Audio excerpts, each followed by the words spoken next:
बिस्मिल्लाहिर्रहमानिर्रहीम। Dear students, welcome back. आज हमने अपने पुराने ही लेक्चर को कंटिन्यू करना है जो था एलिमेंट, और आज हम एलिमेंट की एक बहुत ही यूनिक प्रॉपर्टी पढ़ेंगे जिसका नाम है वैलेंसी। वैलेंसी की डेफिनेशन आपकी बुक के मुताबिक क्या है कि this is the combining capacity of an element. किसी एलिमेंट की जो कंबाइनिंग कैपेसिटी है, यहाँ पर कंबाइनिंग कैपेसिटी से क्या मुराद है, हम सिंपली कहते हैं यहाँ पर कंबाइनिंग कैपेसिटी से मुराद है कि एक एलिमेंट कितने बॉन्ड बनाता है, यानी सिंपली हम कहते हैं नंबर ऑफ बॉन्ड्स की तादाद, ठीक है, जो कौन बनाता है, कोई एटम फॉर्म बाय एटम। और एटम किसका होता है, किसी भी एलिमेंट का।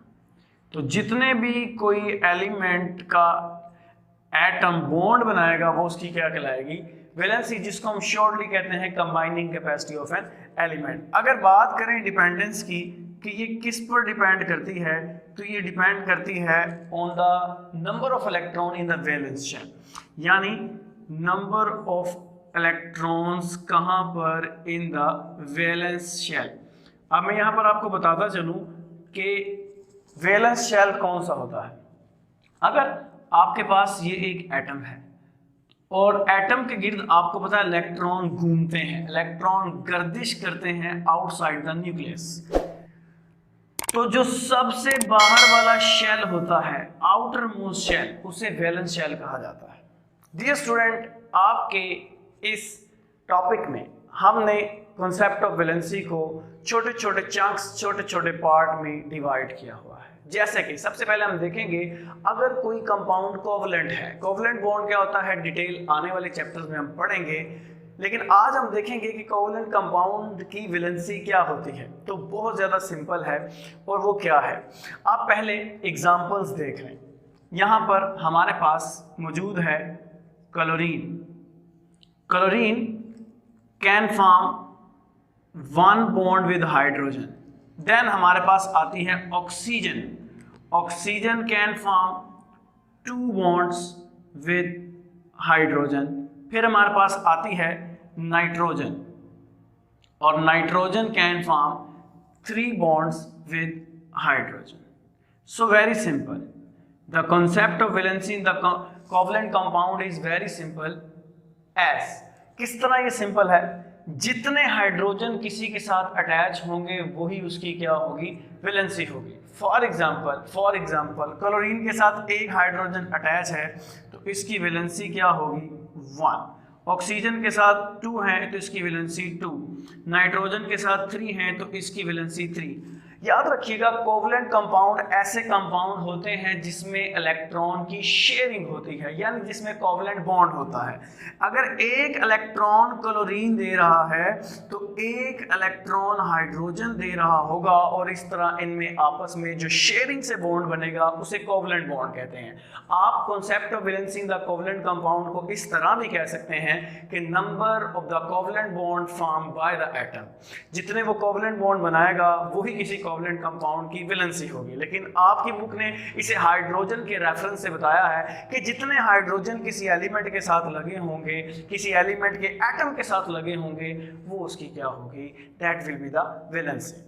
Moving toward the next part, वो है सिंपल आयनिक कंपाउंड के अंदर वैलेंसी क्या होती है। तो बहुत ही एक छोटी सी लाइन में बताया हुआ है कि जितने इलेक्ट्रॉन कोई एटम लॉस करेगा या गेन करेगा वो उसकी वैलेंसी होगी। इससे पहले कि मैं आयनिक कंपाउंड के बारे में आपको बताऊं, आपके लिए जानना जरूरी है आयंस किसे कहते हैं। आयंस हमारे पास 2 तरह के होते हैं, एक को हम कहते हैं पॉजिटिव आयन और एक को हम कहते हैं नेगेटिव आयंस। आयंस 2 तरह के होते हैं।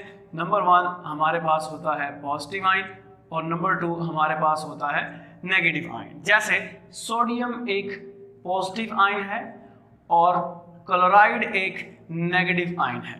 इन दोनों के दरमियान जो बॉन्ड बनेगा, पॉजिटिव और नेगेटिव आयन के दरमियान जो बॉन्ड बनता है उसे आयोनिक बॉन्ड कहते हैं।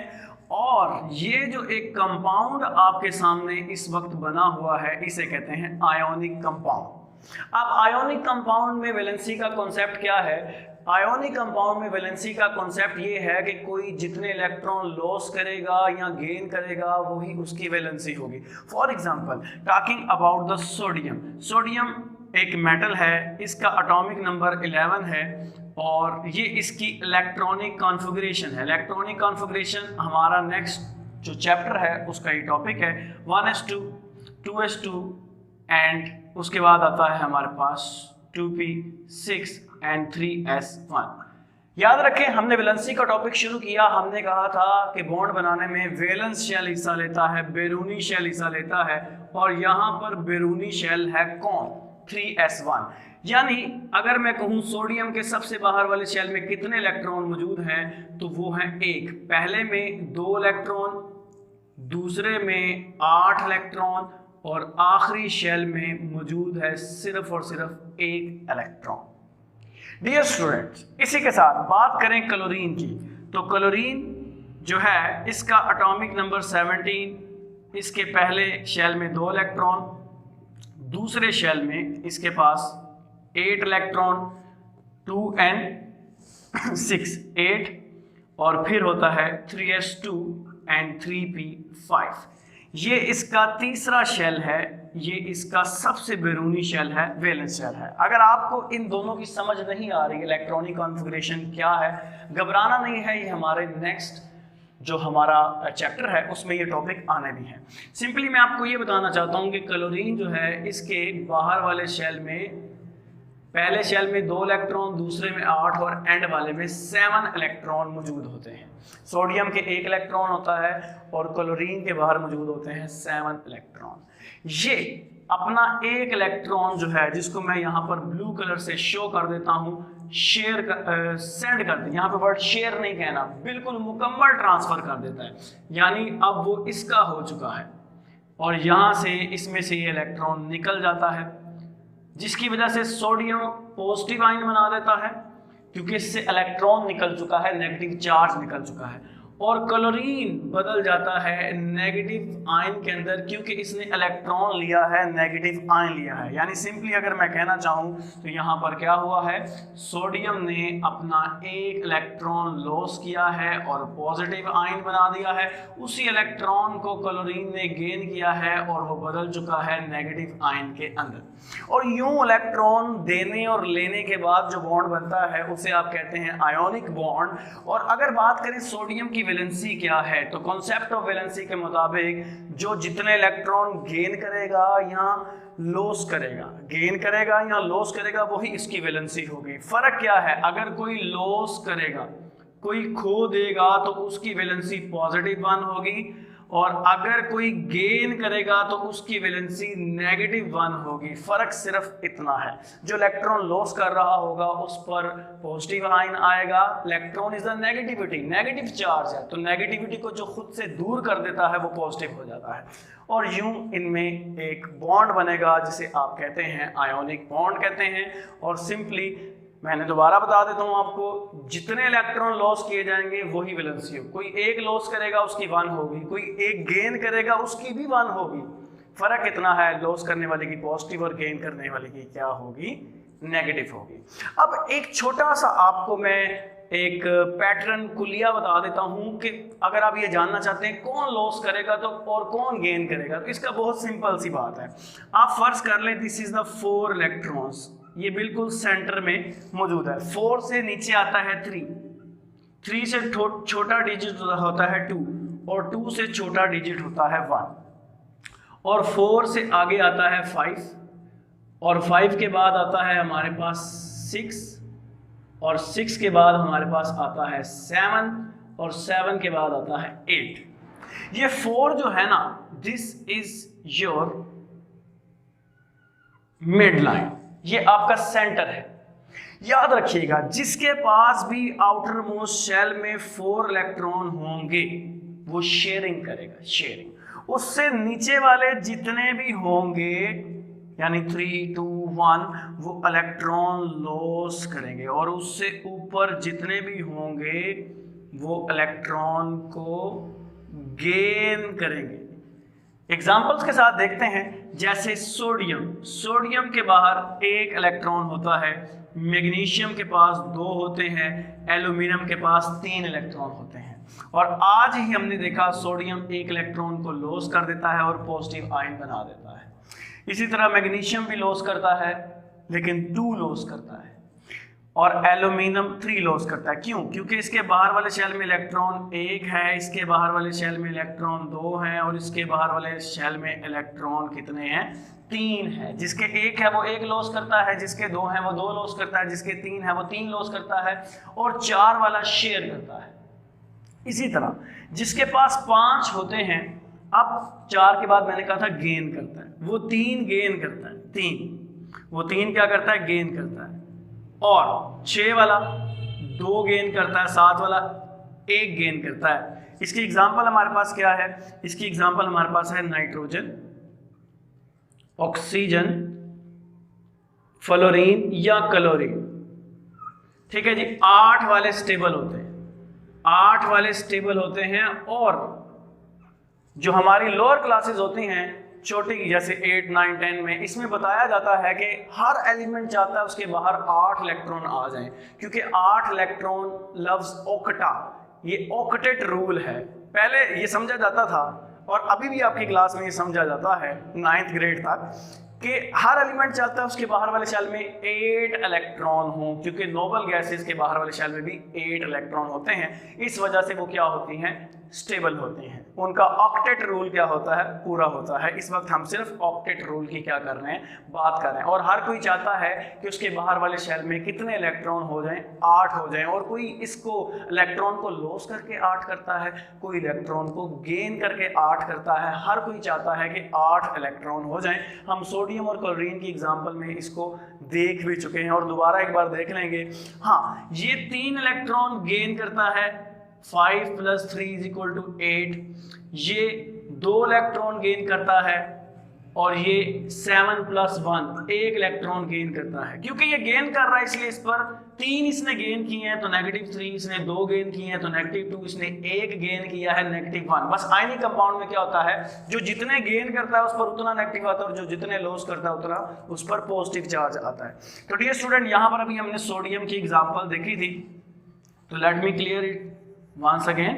एक बार मैं फिर आपको बता देता हूँ इसके बारे में, आपने तवज्जो करनी है। सोडियम के जो हमारे पास बाहर वाले शेल है, सोडियम और क्लोरीन को एक बार हम दोबारा देख लेते हैं। So I will need your concentration. जो हमारे पास सोडियम है ना जी, इसके पास 11 इलेक्ट्रॉन होते हैं। पहले शेल में 2, दूसरे में 8, एंड वाले में 1।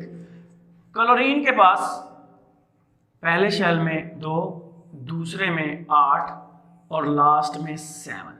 ये बाहर 7 होते हैं और सोडियम के बाहर 1 होते हैं। ये भी चाहता है इसके ऑक्टेट पूरा हो जाए, वो भी चाहता है इसका ऑक्टेट पूरा हो जाए। लेकिन याद रखें, दुनिया में वही काम होते हैं जब म्यूचुअल काम चल रहे हो, जिसमें आसानी नजर आ रही होती है। अगर ये अपना 1 इलेक्ट्रॉन उसको दे दे तो 1 + 7 = 8, उसके भी 8 हो जाएंगे। और अगर इसका ये 1 इससे लॉस खो जाता है, ये इसको ट्रांसफर कर देता है, तो नीचे इसके पास भी कितने हो जाएंगे? 8। बाहर 1 मौजूद था, नीचे 8 मौजूद थे, 1 दे दिया, नीचे 8 रह गए। इसका भी ऑक्टेट पूरा, उसका भी ऑक्टेट पूरा, दोनों का ऑक्टेट पूरा, और दोनों क्या हो गए? स्टेबल, दोनों हंसी खुशी रहने लग गए। ठीक है डियर स्टूडेंट, फिर आखिरी बात अब इस जो लेक्चर की मैं कर रहा हूँ आपके साथ, और वो क्या है? Concept of variable valency. Concept of variable valency. अब वेरिएबल वैलेंसी क्या है? वेरिएबल वैलेंसी, याद रखिएगा, कुछ एलिमेंट ऐसे होते हैं जिनकी वैलेंसी 1 से ज्यादा होती है। मसलन जैसे कि आयरन। आयरन क्लोरीन के साथ बॉन्ड बनाता है 2 तरह से, FeCl2 एंड FeCl3। इस केस में आयरन की वैलेंसी +2 है, और इस केस में आयरन की वैलेंसी +3 है। ये क्यों है? इसके डिटेल में हमने नहीं जाना क्योंकि आपकी क्लास से ये रिलेटेड नहीं है। इस पर एक पूरी वीडियो चाहिए हमें कि ये क्यों है, ट्रांजिशन मेटल्स क्या होती हैं, वेरिएबल वैलेंसी का कॉन्सेप्ट क्या है। आपने क्या याद रखना है, कुछ एलिमेंट ऐसे होते हैं उनकी वैलेंसी वेरिएबल होती है। जैसे कि एग्जाम्पल में हम देख रहे हैं about the iron, iron ferrum, ferrum को कहते हैं, इसकी वैलेंसी अभी हमने देखा +2 भी हो सकती है और इसकी वैलेंसी +3 भी हो सकती है। ठीक है जी, जैसे FeCl2 में +2 है और FeCl3 में +3 है। इसको हम पढ़ते हैं फेरस और इसको हम पढ़ते हैं फेरिक।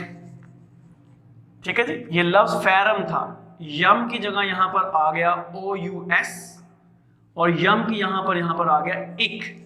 ये फेरस और फेरिक क्या है, दीज आर सुफिक्स, ये बाद में नाम के बाद में आते हैं। याद रखें, जिसकी वैलेंसी +2 है उसके साथ आता है फेरस और जिसकी +3 है उसके साथ आता है फेरिक। हम ट्रिक से याद रखते हैं कि किसको फेरिस और किसको फेरिक कहेंगे। अगर आप गिनती जानते हैं, काउंटिंग जानते हैं तो 2 पहले आता है, and if you know Urdu, in Urdu सीन पहले आता है, फेरस।